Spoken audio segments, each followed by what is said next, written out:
Okie dokie. Well, I just thought about a few of the things that back when I was younger and when I worked at the print shop. I was just out of the Army for maybe a couple of years, maybe not even that long.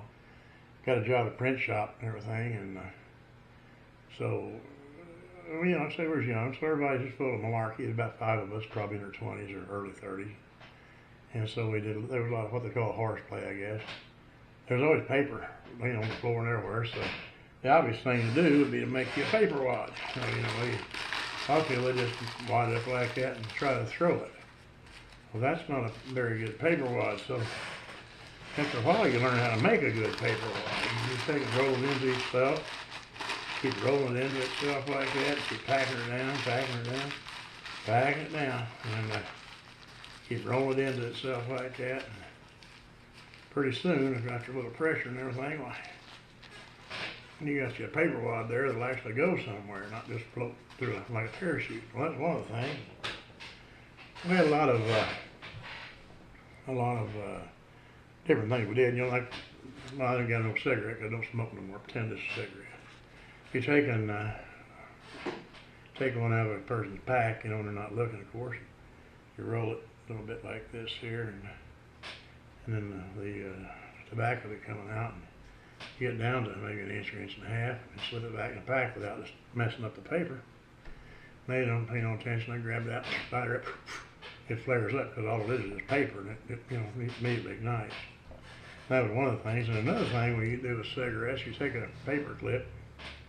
Of course, you got to cut it off so you don't show, and then you stick that paper clip down in that cigarette, down in there, and then put it back in their pack.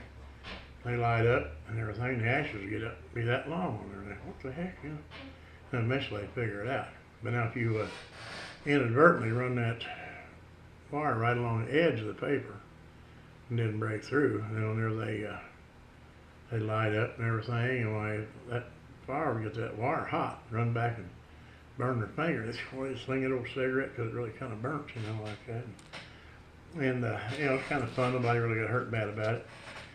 And another thing to do, I've done with the cigarettes, back then the cigarettes didn't go out. Now then you light one up, and if you don't keep puffing on it, it goes out. Well, you take it back behind a press or one of the machines back there, lay a lit cigarette down, and then lay your firecracker wick across it. Just a regular old firecracker, nothing, no cherry bomb, nothing. Put it across there, and you walk off, and walk back to the other end of the building. I don't know, 3, 4, 5 minutes later, bam! It goes off. Of course, everybody's scared. What the hell? What was that? And then they detect that also. Another thing that's always fun to do, them valve caps, plastic valve caps that you take off your valve stem on the car. Well, you take something and poke a little hole in it up here. Poke a little hole in it like that there, and that just happened to fit on top of the water cooler. Where you drink your water. It just happened to fit down there tight enough that it didn't blow off. Somebody come get their drink, expecting a little water stream, and then they like a high-powered water gun right in the face. That was kind of comical. I'd say it's horseplay. But one of our guys took it another step farther. He went and took one of them valve caps that had a hole poked in it. He took it up there at Walmart. He said he stuck it in that water thing there, and everything. He had got back behind the linens or whatever it was, and he washed it, kind of washed it. And pretty soon here come this older gal. She had, paint and powder all over and everything, like it's all made up.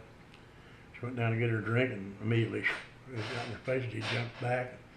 He says she looks around, I guess, to see what was going on. If anybody saw it. Said her makeup was running down her face. He said, I had to double time it out of there because I was just laughing. I was going to get caught for sure.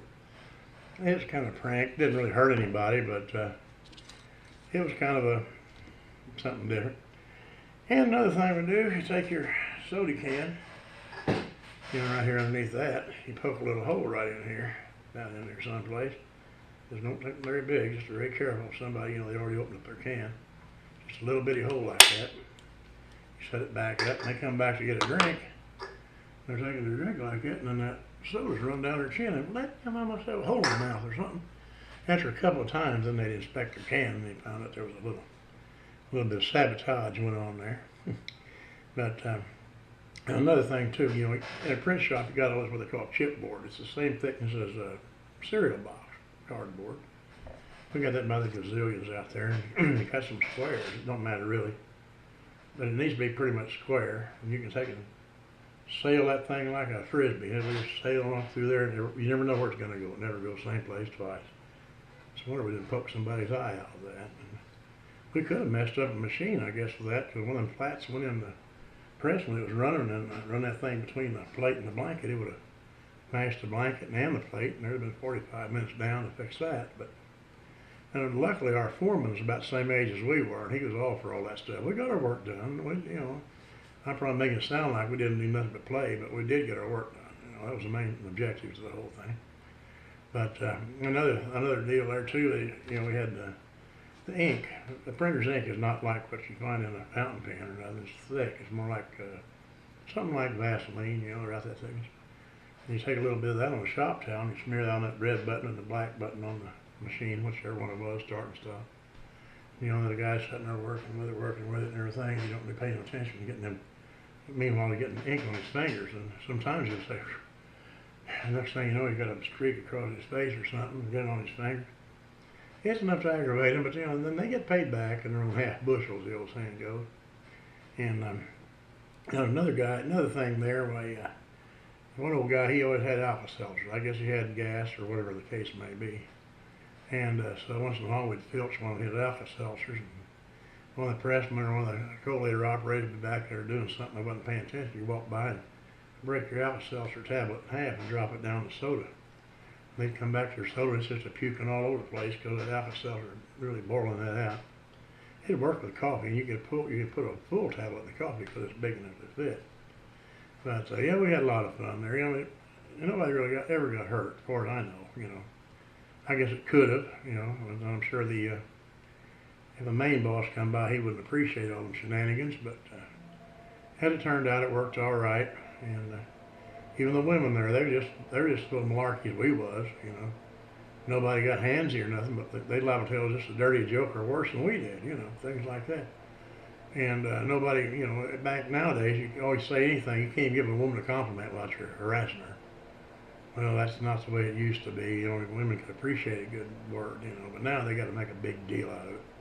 Well, that's a different subject entirely. But anyway, I thought maybe it might be a little bit interesting, some of the stuff we used to do as young and didn't really worry about the world just too much like we do nowadays.